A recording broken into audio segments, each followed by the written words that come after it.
Hey there, folks. I'm Matt Hansen. And I'm John Johnson. And you're listening to Planes, Trains, and Comic Books.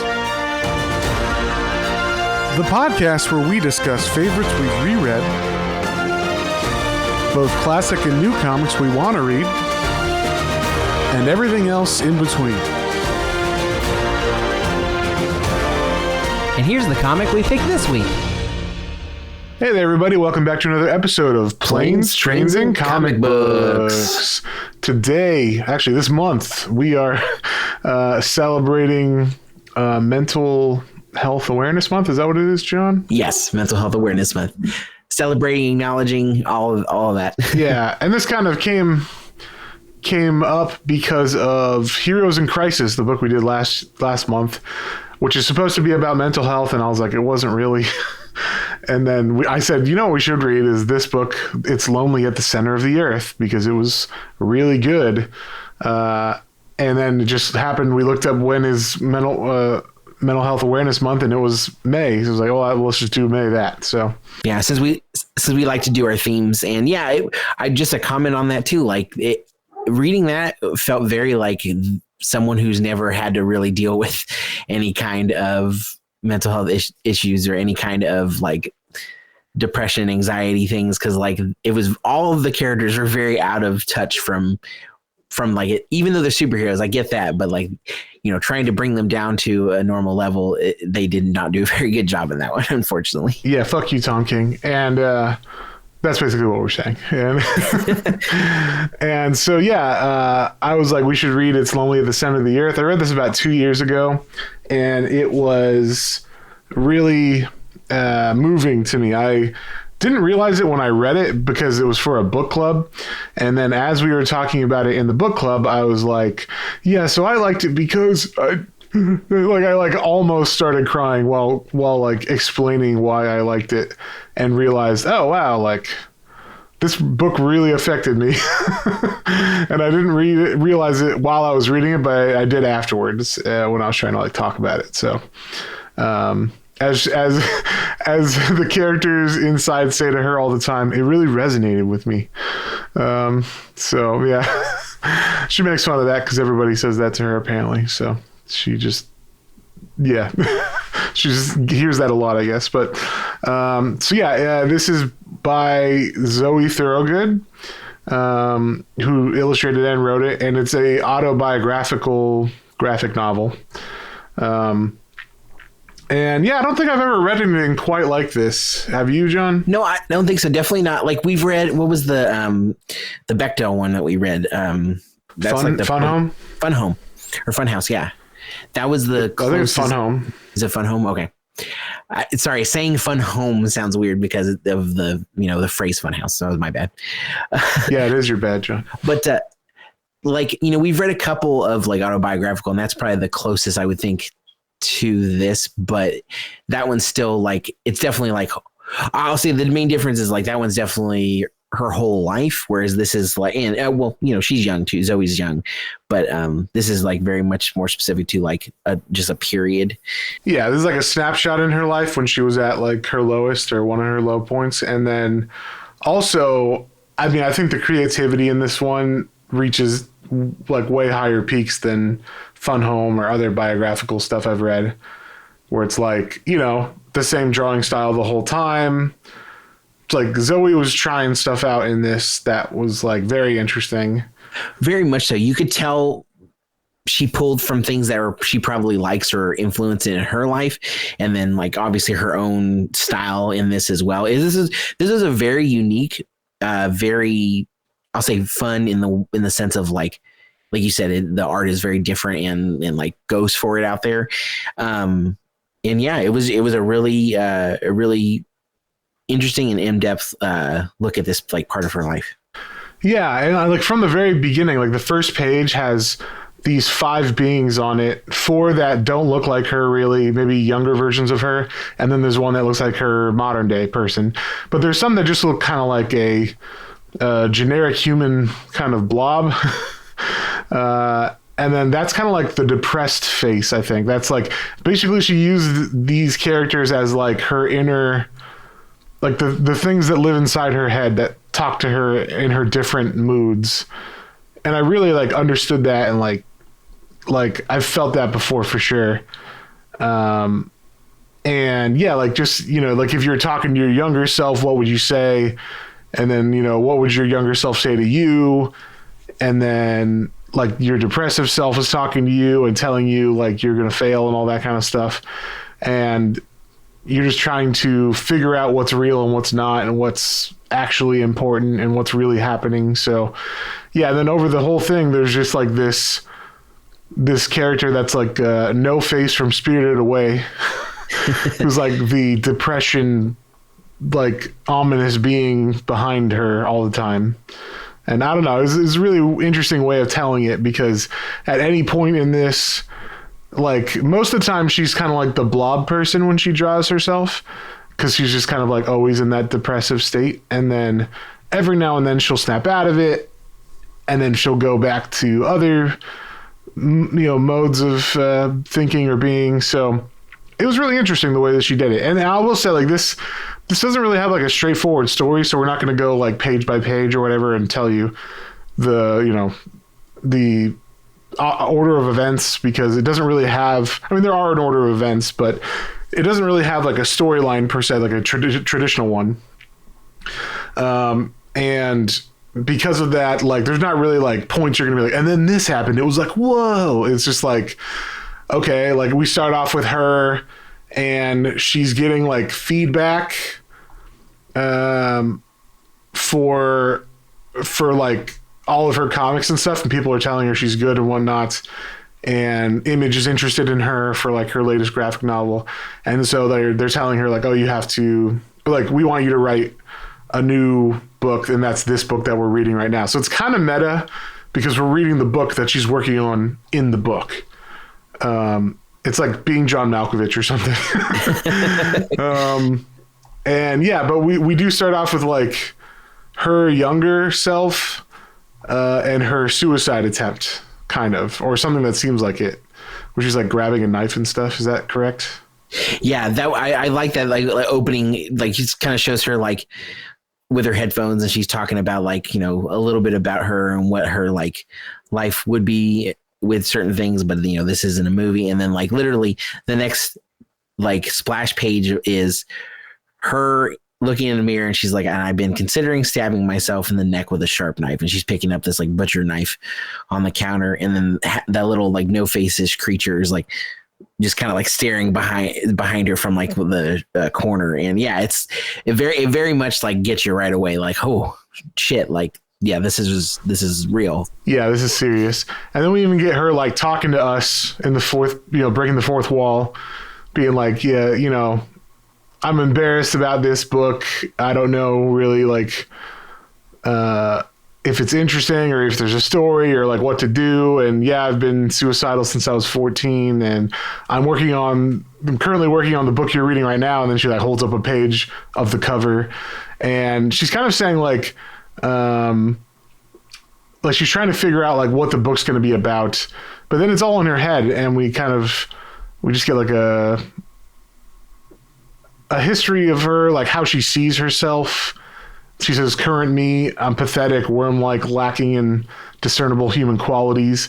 And it's like she's trying to develop character, but then like she's trying to develop character for the book, not for her real life. Like that's one common theme in this is like on paper, in drawings and comics, she can make herself however she wants to be. So she can be like awesome and the person she's always wanted to be, at least she thinks so.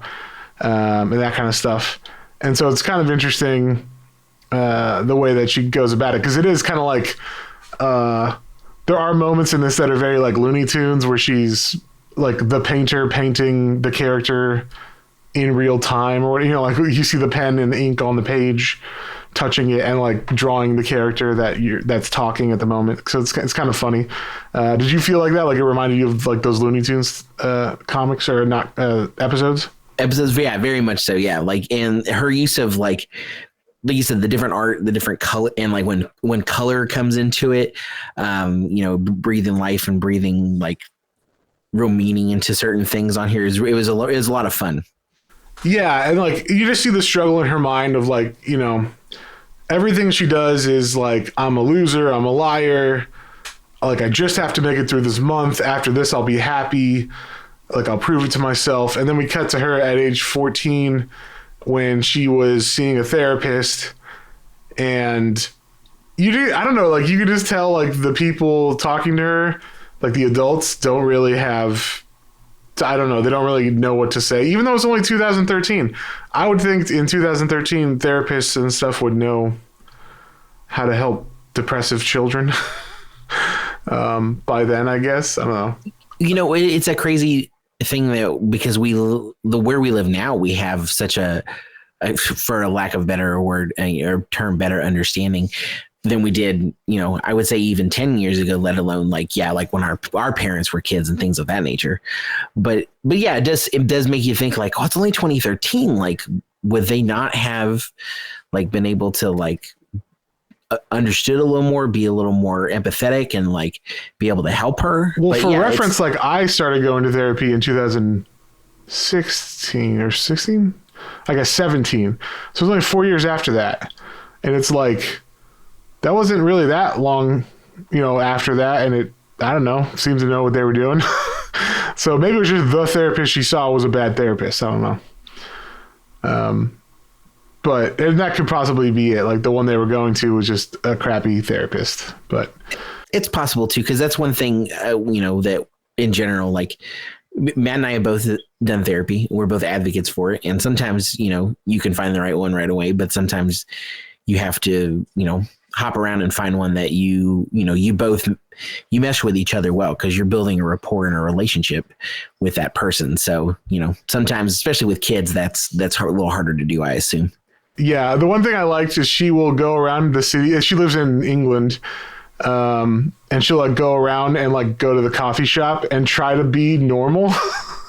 And it just reminded me of like the movie Clifford, when Charles Grodin is like, just act normal, and Martin Short's like, what do you mean? He's like, act like a normal kid, and he's like like putting on a really dumb face because he's like, he just thinks he's smarter than everybody, but also like, isn't this how normal children act? Like, and it's like, yeah, she's constantly like second guessing what she should say to people and all that kind of stuff. And yeah, then we like.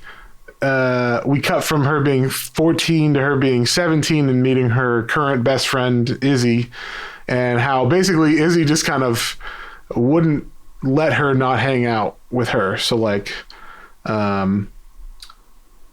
Zoe's not someone you're gonna like talk, who's gonna talk to you. You have to talk to them. You have to break the ice. You have to like continuously call them, and then eventually they became friends, and that's where they are now, current day. So. And yeah, one thing that was kind of funny, it's funny like in the context of this comic, but then of course everything going on now is like in current day. It was like talking about her going to a Comic-Con or something, or someone seeing her and recognizing her and being like, oh, can I get your autograph? I really like your art. And then she's like trying to figure out what to say to this person, like and she's like writing, you can't see what she says, but she's like thinking in her head like, what would Neil Gaiman say? And then Neil Gaiman says in her head to her, please let me out of this. So I thought that was funny in context of the comic. Now it's a weird thing because he's canceled. It's unfortunate the timing that we read this now, learning some of the stuff we've learned about him. Yeah. But even still, it's also like, you know, if you think of like, someone who is a well-known comic book artist like that, or comic author like that, and then and having anyone pop up and like, let's don't worry about that, leave me out. Yeah, even in her head, you know, her heroes are like, I don't want to be here. I'm not going to help you. So I thought that was funny. We get to learn about her as like her drawing comics as a little girl and how much she loved making stories and stuff. So we just get to see her passion for it. And one other thing is she's drawing actually 2 comics in this book. So in this book, she's going to eventually draw the book that we're reading now in the actual book. But then earlier in the book, she's working on a series called Rain, which you've never read, right, John? No, I have not. I've not read, but I'm familiar with it a little bit now from reading this and looking. Okay, yeah, we read that for book club as well. It was all right. It wasn't my thing. The art was really good, but I didn't care about the story too much.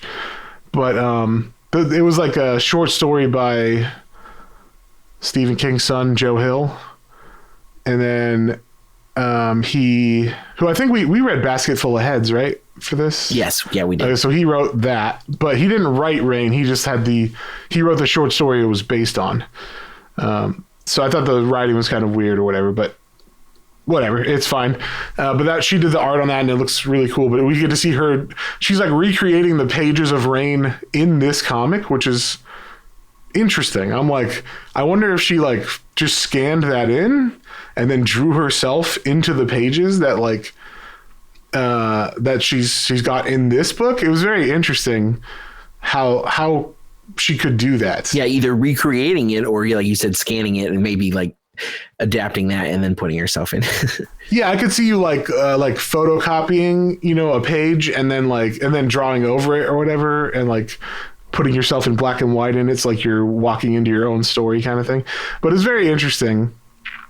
Yeah, I don't know. And so like a lot of this story is her just kind of figuring out what to do. And of course, this actually takes place, like it starts off like right before she's supposed to go to America for like a Comic-Con. And then COVID hits and she can't go. Is that correct? Yeah, she's supposed to go for some kind of con and also to meet somebody that she's been in contact with. Yeah, she's been talking to another artist who she draws that looks like a cat. And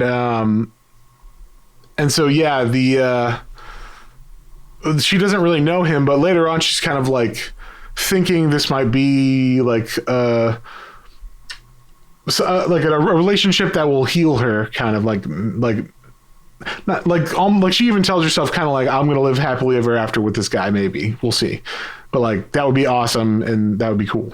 They've been talking. They have all these similarities as far as like not only being both artists, but then also like they have like similar life experiences and shared things that they've talked about. So.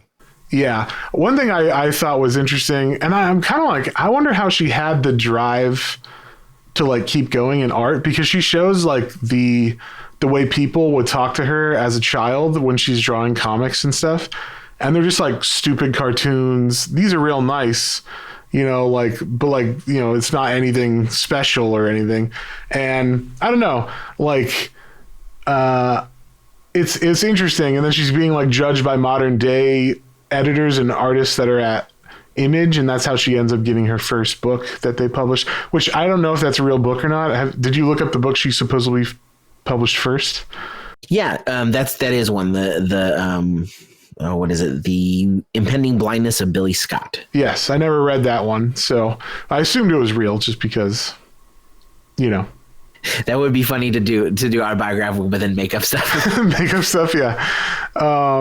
Which I could see in this book because she's so free with like what she's showing, and it's more like she's really trying to capture the feel of the book. And I with like the art is just so unique, and I love that it switches from black and white and different styles, and like to color, to black to white, to a completely different style, to very cartoony, very ugly, very, it's like all over the place, but very simplified and then very detailed, like really, really cool stuff. There's even one page that I really love that it shows her like jumping in her room.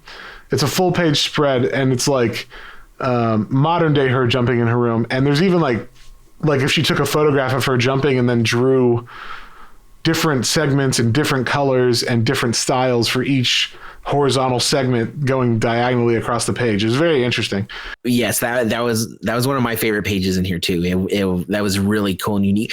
Especially, again, she's been doing all of these different styles all throughout, and then that page is almost kind of like a little bit of everything all together in this one cool splash. Yeah, and then she will like through all this stuff, like that. What I was saying, like I don't understand how she got the motivation to do it, because she is so depressed all the time, and she's like everybody's telling her like no when she was younger, and it must have to be like just I love drawing, so I'll keep doing it. But like she has no like faith in her own work, kind of, which is crazy to, when you read this, you're like, how do you not see like how talented you are in this? But people can't see themselves through the trees or whatever, like they can't, or what is that called? Like forest for the trees kind of thing. Yeah. It's like you're in it and you can't see it, Exactly. But yeah, and then like, so in the middle of like her creating and her, like, it seems like she's doing okay and she's pushing through, and then it's like, and now that like you see the depression no face come up, and it's like hiding in a room behind her, and then it gets all big, and then it's like takes over, and she's like, and then I was in the void again. And yeah, it's just like a really interesting way of showing how this makes you feel, kind of thing.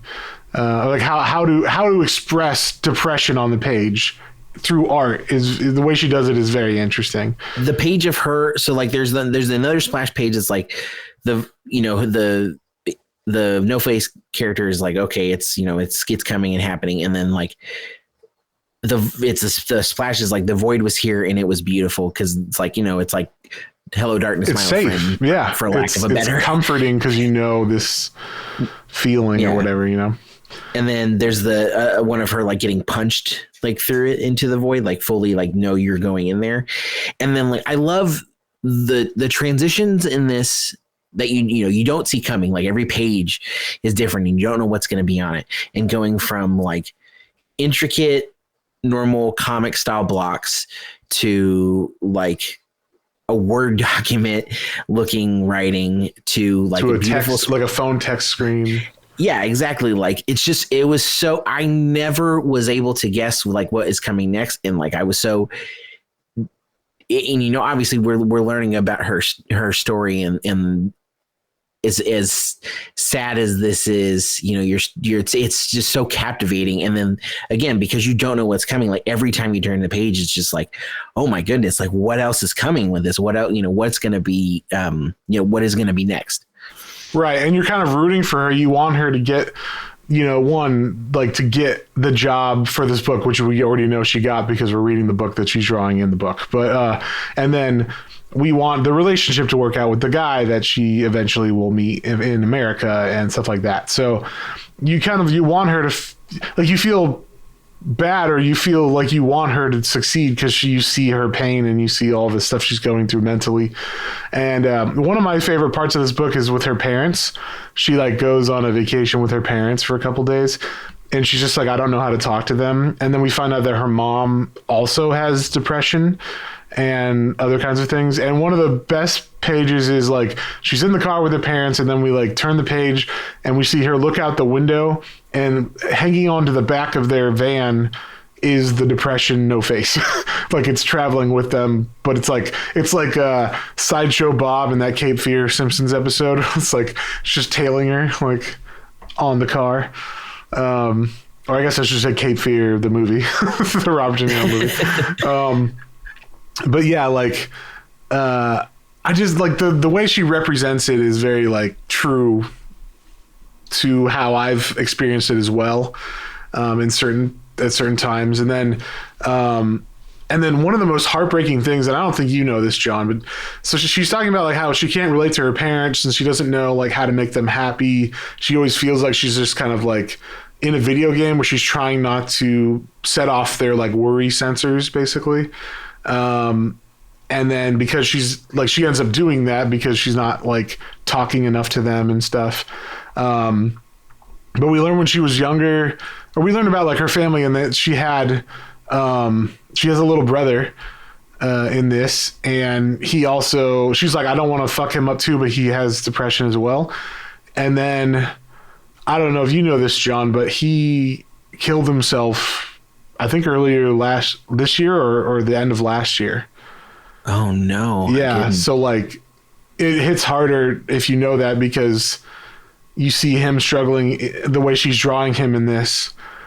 And she's I really hope my depression doesn't rub off on him and stuff. And I'm oh man, I can only imagine what that was like for her. So seriously, that, oh man, that really adds I'm trying not to tear up right now. That really adds another level, especially because like you said, she hopes it doesn't run out, and like there's a whole splash page of him being like, I'm not going to be like you. I never will be like you. Yeah, he's like yelling at her, but her shadow kind of looks like the depression monster, and he's yelling, I will never be like you. And it's like, Jesus Christ, like it really hits hard. Yeah. Wow. I'll say there's another part that was, it's right in there too, where she's talking about being younger and like her first kind of like, she's been dealing with that. And then at school, she's, noticed that other girls have also been dealing with similar depressive issues that she has. And the way that that's like the principal headmaster, like when she's talking with her about it, and it's very almost Junji Ito kind of art-ish like style. Like I love it. Again, just one of the different ways it changes. Like the way that she draws this headmaster is really creepy. And it's just her being like, well, statistically that's teenage girls. Like it's going to happen. And it just, the way that, again, where we've come from learning and understanding mental health and how people deal with it, even just, again, this long ago, is like some people, they have no empathy or understanding for it, or maybe want to. And it's depressing. It's really sad. Yeah, it really is. Yeah. There's a lot of points like that where you just feel for her and like what she was going through at that time in her life. And then through the book, we kind of get like her trying to progress, like doing her best to stay on top of the book she's writing, which is Rain, or she's drawing, which is Rain.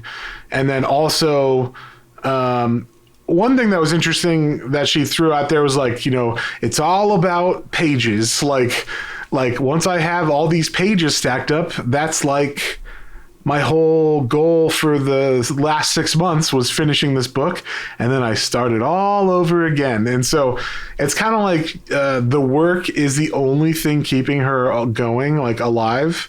Otherwise, she doesn't have anything to like keep her on track and keep her focused. It's a very interesting look at it, because it also feels like she's trapped from that as well. It's like a roller coaster you can't get off of, or else you'll like die or something, It's like speed. You can't stop going 55 miles an hour or you'll blow up, So that's like how she kind of controls, or like how she gets through stuff, is because she has jobs that are getting her, like she has to meet the deadline. She has to, like, it lets her kind of push away the stuff that's depression or whatever, at least enough so that she can do the job and she feels accomplished. But then at the last page, it's like, well, now I start over again, and I don't really, and then it's done. And then, let's say it's almost like when you finish like a TV show or an audiobook that you've been listening to forever, and you feel like you lost a best friend or something because you've been watching this or reading this for so long. That's kind of what I would imagine it feels like when you finish a project that's that big.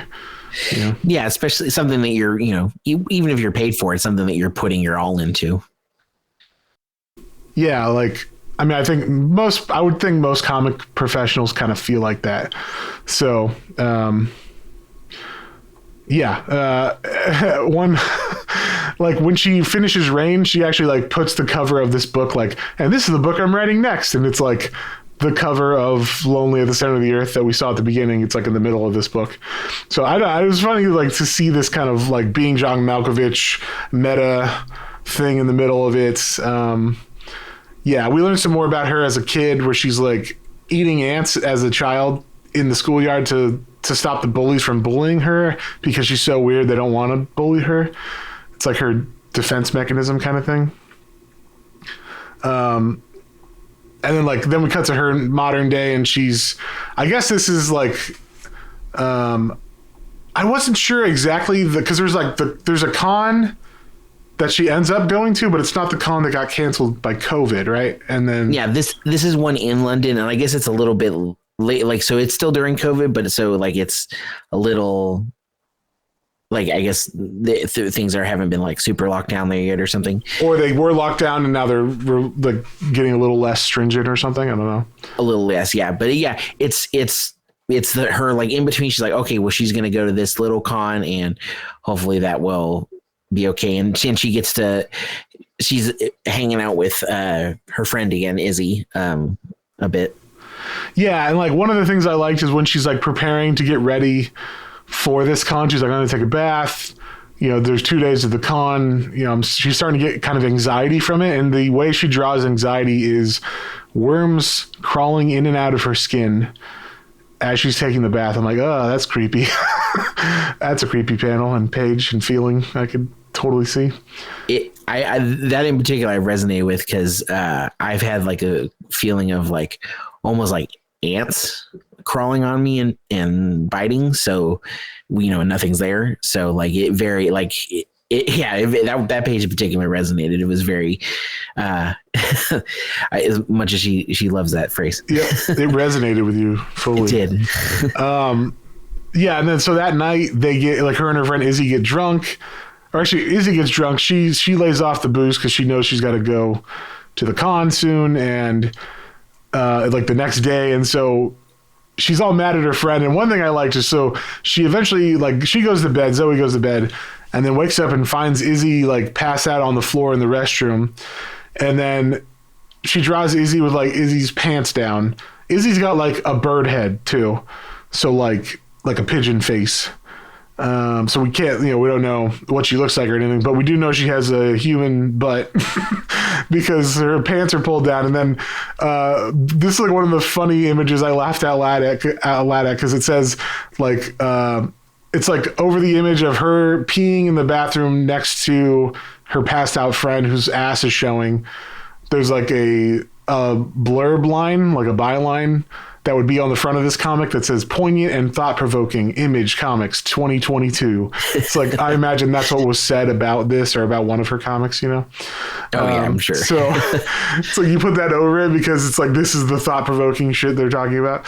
But I thought that was funny. And then later on, it was funny because as her friend woke up and then feels bad that she like missed going to London, I guess they were going to leave to go to the Comic-Con the next day. Her friend missed the train or the bus or whatever, and then had to catch up with her the next day when the con started. So when her friend gets there, she's like, I'm sorry. And they both apologize because they were being kind of mad at each other. And then her friend's like, just make sure you draw me with like my cheeks out or whatever. So that's what she did, obviously, in the comic that we're reading, is she drew her butt out on the floor, which I thought was funny. Oh, yeah. Yeah, and then it seems like a lot of this stuff goes good, but I totally get like when she gets to the con and like her and her friend are sitting at the table and she's like, oh, like how are they going to know I'm Zoe? Because she doesn't have too many pictures around. And they're like, oh, well, I'll put like name tags. And she writes her friend's is like not Zoe Thorogood. And then Zoe's one says, unfortunately, Zoe Thorogood, which is like just a funny joke between them. But then people were coming up, be like, I don't get it. What? Why would it be unfortunate? Like, and it's just like, I get it. Like, you resonate with that? Yeah. It's, you just don't feel like you relate to anybody that's coming up to you, but they expect like a certain thing because they think they know you because of your art or whatever they've read from you or about you. It's very interesting, like back and forth with her fans and how she's feeling. And I like this part because it's kind of intercut between, as she's thinking about this, she's kind of thinking about her life where, she's talking to a teacher that actually did support her. And then there's like, being the problem child where a teacher is like telling her she has to go back to class or he'll sort of phone her parents, stuff like that. Like, it's just like all that stuff's flashing in her mind as everybody's talking to her at her table. And then this is where they say all of the fans start coming up and saying relatable to her. And then it's too much after a certain point and she has to leave. So I thought that was funny. Did you laugh at any of that? Oh yeah, all of her little things. Like, so it's like she starts off nervous, but then Izzy helps her kind of like, ease into it, and she's able to eventually be on her own. Izzy can like circle around and like see what else is going on at the con. And then I love like you said, like everybody comes up to her and expects, and that's something I always have too, because I love meeting celebrities at conventions or comic creators and artists at cons. And it is such a, like, I always try to be super respectful. I always try to bring something from the sign and or buy something there. Like everybody I do go to, at least now, like maybe back when I was younger, I didn't because I didn't have any money. I remember just a quick side note. I remember specifically one con. I think it was the first time I went to San Diego with you, and I stood in line to meet Mark Hamill, and I think I was like the second or third person. And I was like, "Hey," I told him right away. I was like, "Hey, I'm so sorry. I don't have any money to buy an autograph today. I just wanted to meet you and tell you, I was one of those fans, like pretty much like, I tell you how much I love Star Wars." And he was like, "Get out of here, poor person." No. And that's what it ended up being. Cause like it could have been, or it could have been like, okay, whatever. His ended up being like, "Oh, take a photo with me." And he's like, "And for free." And I'm like, "Oh, cool. Oh, you're my hero, Mark Hamill, whatever." You truly are a Jedi. But like, I totally, like, I get where she is with this too, because like, that's another human being there who's living their own life and deals with their own things, and you don't know what they're going with. And so like having to have this interaction, and like so many people come up with that expectation to like, they know someone because they've read something they've wrote, then that doesn't define their whole entire persona. Or you, like, again, expecting. My favorite was the little kid that came up and it's like, "Draw a picture." And she's like, "Sure. What do you want?" He's just like, "I draw something." And so she's like, "Here, it's a little demon baby that's you." And then that person's just like going down the road. It shows them going down the road. Other artists like, "Hey," like just putting the paper in their face, like, "Draw me something." Cause there are people like that too, that just go and want something from you. So I totally, like, I try to, again, like, think about that when I go up to meet people. This is why I never go up to meet people if it's not at like a con where they have a table or something. That's true.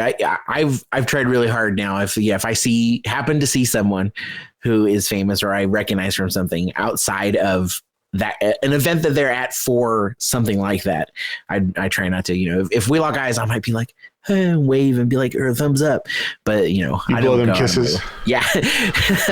Yeah. I've seen people, and like one time I was able to meet the guitar player from Tool, and like I saw him and then was like, "I'm not going to say anything."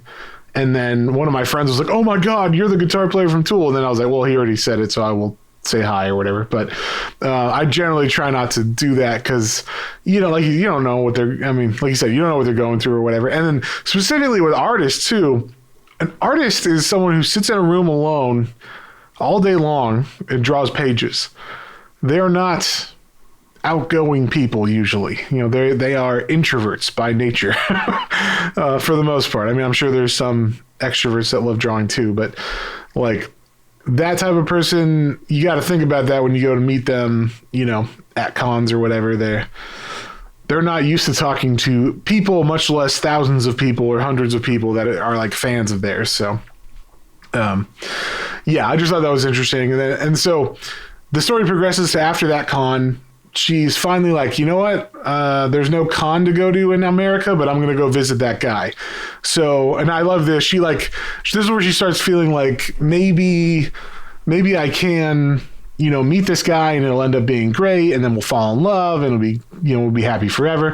And she even draws like this childlike version of this. It's like, hypothesis: being in love makes people less sad. You are sad because you are not in love. Sources: The Lion King. Solution: falling in love. And then so it's like, step 1, you are a sad, lonely artist.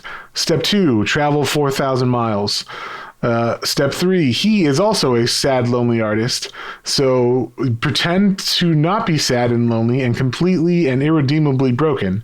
And then once they meet, they have like heart eyes, and then it's like, be happy forever. It's like, and then that's the end. It's like, it's a very childlike way of thinking about it, but it's like you're just trying to maybe, like, you're thinking maybe this relationship will make everything better, and I could understand that, even though, like, obviously that I knew that wasn't going to happen. Not going to be a good thing. Yeah, but you empathize with that thought of like, it's something different. It's something, like there's again, a rapport, a little relationship built. So like maybe something good could come from this. Yeah. But I will say like nothing good comes from it. Nothing really bad comes from it other than I was surprised this guy that she stays with for a while and visits, like he's got a whole family. He's like, oh, let me show you my parents and my kids. And my kids. I'm like, this is so weird that you would like I mean, I guess he has his life and he has to take his kids whenever because he's divorced. But like, he's got like visiting time or whatever, so he's got to take them. But it's like, I don't know. I would not want to meet someone's kids the first time I meet them. And the first time I meet their parents, or like the first time I'm meeting them, I'm also meeting their parents later and stuff. Also, there's a weird thing where he's like, just so you know, like at the end of it, he's like, I also might have an STD.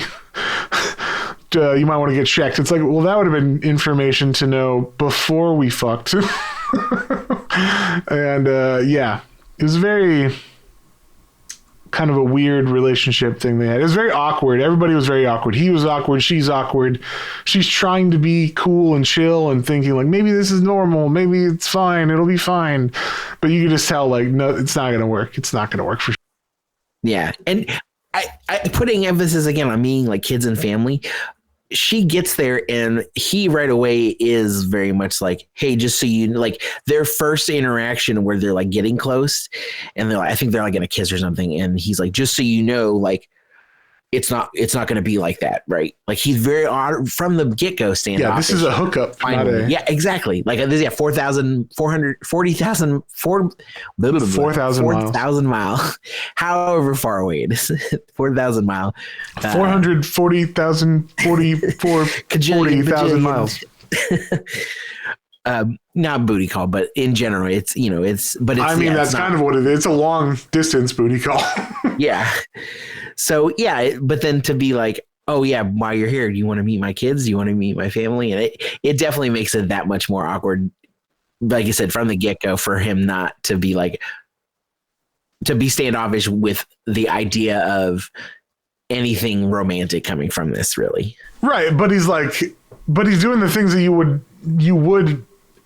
have someone that you want to be your romantic partner, to meet your kids, to meet your parents. That's true. And sometimes people do that. Luckily, I feel like at least like they're open and honest about it, but sometimes people lead you on too, or they don't necessarily lead you on, but they don't tell you certain things. And, sometimes you get the wrong impression. So sounds like you've been through this show. No. What are you talking about? Oh, okay. Yeah. And then we get this story, like, cause after she leaves, it's like very obvious. Like, yeah, this isn't, well, I guess she hasn't left yet, but she's at his house and he's like, why, like what's going on? Cause she's being more distant and stuff. And then she's talking about like, her life, and the first comic that got kind of big was an online comic called Angel. And it was like after the first time she tried to kill herself with like to hang herself, before she could like work up the nerve to actually put the noose on her neck and stuff, she heard screaming outside, and there was a girl sitting in the middle of the street, and she ran outside and like saved her from a car hitting her. And then, but the girl kept going out into the street, trying to run into the street to get hit by a car.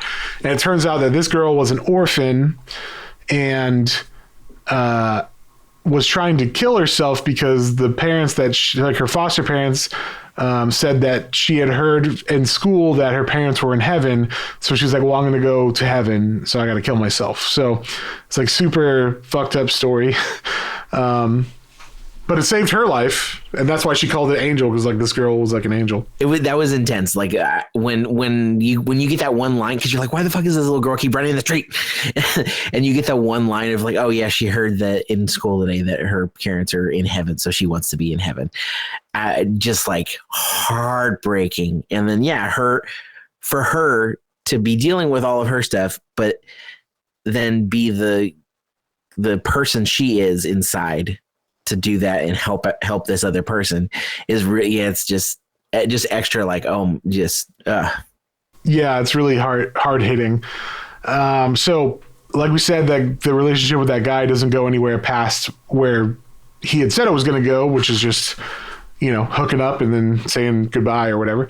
But she feels like an idiot because, she was having like romantic fantasies about this possibly ending better than that. So she flies back like embarrassed and hating herself and really depressed. And then like she's on, like, we get this like a scene that this was like a confusing scene until I realized what was going on. But it's like she's in a VR world and she's talking to other VR people in this game or whatever, and there's like a fat Knuckles from Sonic and Knuckles, which I thought was hilarious. It looks like the like dime store version of Knuckles, and then her avatar is like a frog, and they're just talking about their lives or whatever. But it was just interesting to see like how like she sees herself as this frog kind of thing is kind of what it made it seem like. Yeah, I love that the frog is standing there with like T-Rex arms. That's a thing that people call that now, right? Like when you stand and you don't like that's how you stand. You just stand with your hands T-Rexed, like hanging. I love that's how like her character was portrayed. Just because I've several like my wife even like my wife Sarah will do that, and she will have her hands and she's like, this is how I am. I'm just T-Rexing right now. It's like, okay. Yeah, there you go. So after that, she kind of slips into a depression. She finishes Rain, I think is the book. I don't know if she's finished Rain or if she's finishing this book.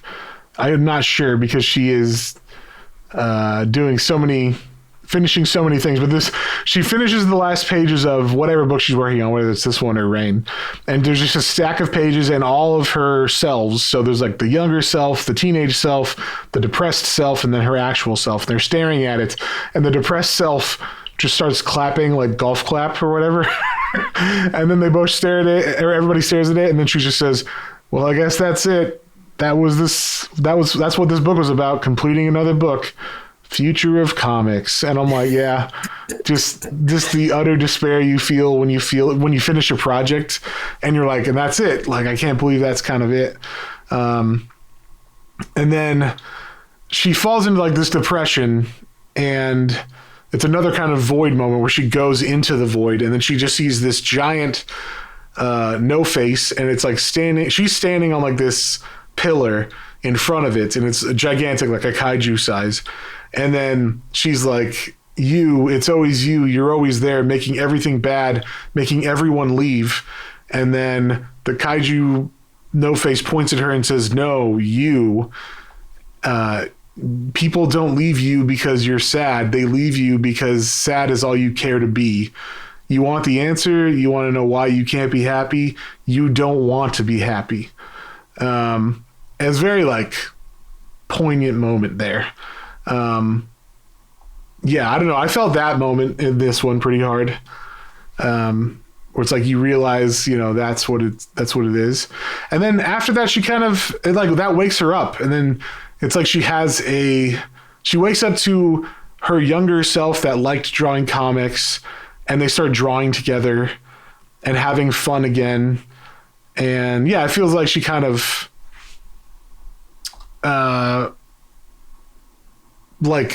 finds herself again, finds the joy of the comic drawing and stuff with her younger self, which is fun. I don't know. I liked that kind of first ending. There's a couple different endings in this. That's like the first one.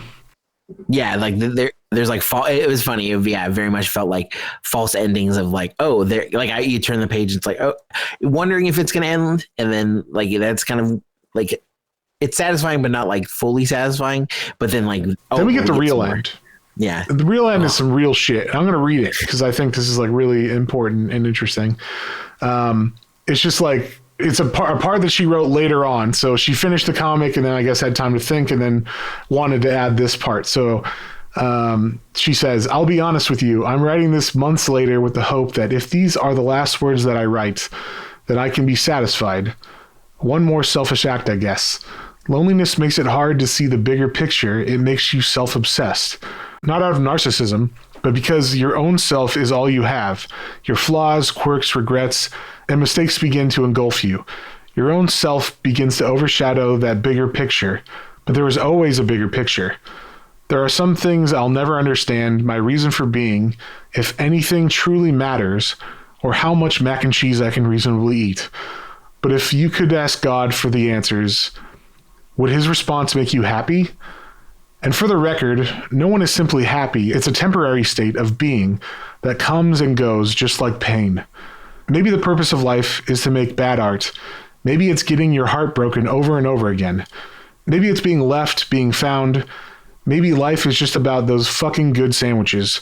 I don't know. I'm just a cartoonist. I can't change my brain chemistry, but I can change how I choose to interact with the world around me.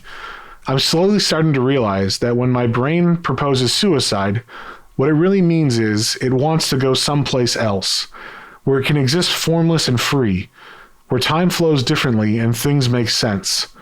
Life is merely a collection of good and bad experiences, loosely held together by the void in between. And that void is your space to mold, a space to harness and create in. Just be careful not to get stuck there. I used to think my art didn't matter until it was published, but I was so wrong. If today you so much as earnestly ask someone if they were okay, your impact on this world is already phenomenal. Someone somewhere right now is being impacted by your existence, whether good or bad. That's what I choose to believe this is all about. Not connection, but how we affect each other, even from a distance.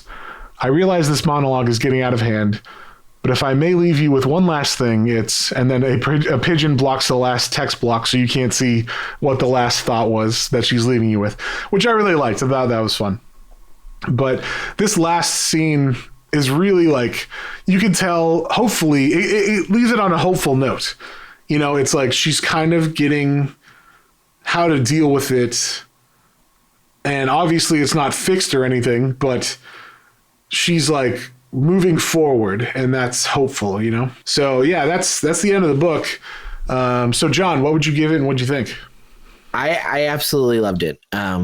Again, the art just ever changing, ever flowing, breathing something new almost every page, the different characters that are the same, and then all of just the background imagery that's going on throughout, from, like I said, the black and white to the beautiful colors to the splash pages, just absolutely gorgeous. And then the story, I mean, like, again, for the last time I'll say here, hopefully relatable for so much of it. And then I not only I felt connected with part of it, I have experienced some little similar things, and then also know so many people.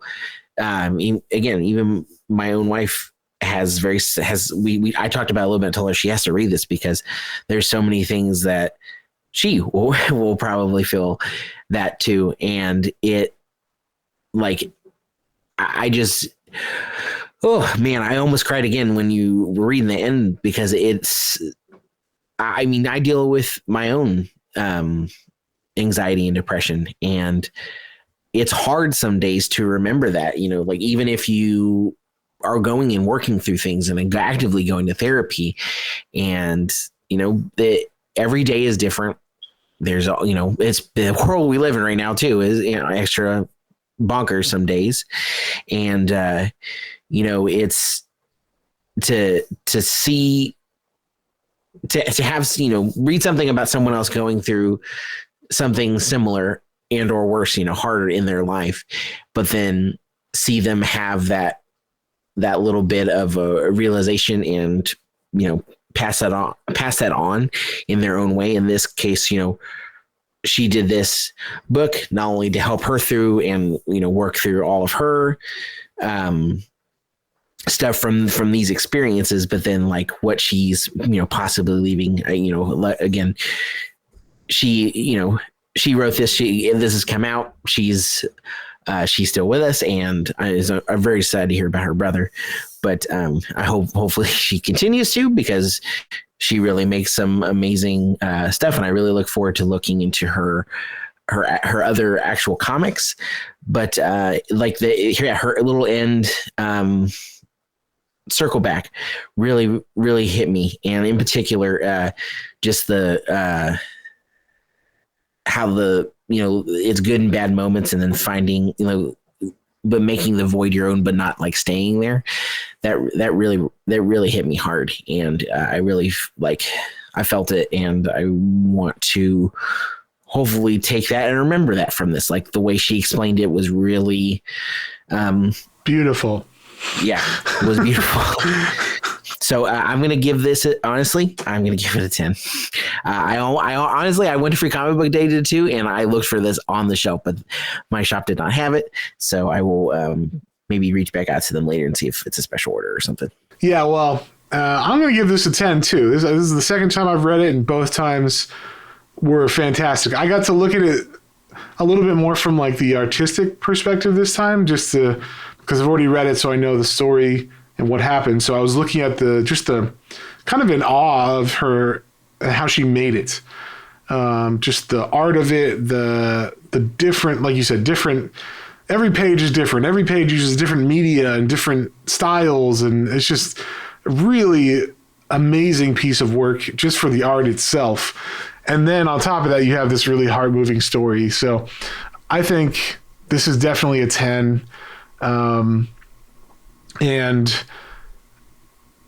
I think everybody should read this, whether you like, autobiography books or not, or whatever. I don't know. This is like a really good comic. I would recommend it pretty much to everybody. But I mean, obviously, you kind of got to be in the right mindset. If you're super depressed, you might not want to read this one. But wait a bit, or maybe if you are, I don't know. It's hard to tell because sometimes you can read something like this and it helps someone get out of that. So, but yeah, like I don't know. It's really hit home for me, hit home for John, and we both recommend it. So. With that, we are going to, of course, be doing our Patreon poll for the next episode. Speaking of that, I'd like to thank our patrons, Hoku, Otaku, Mike, Christian, Matthew, Joseph, Kalia, Kevin, James, Craig, and Leroy.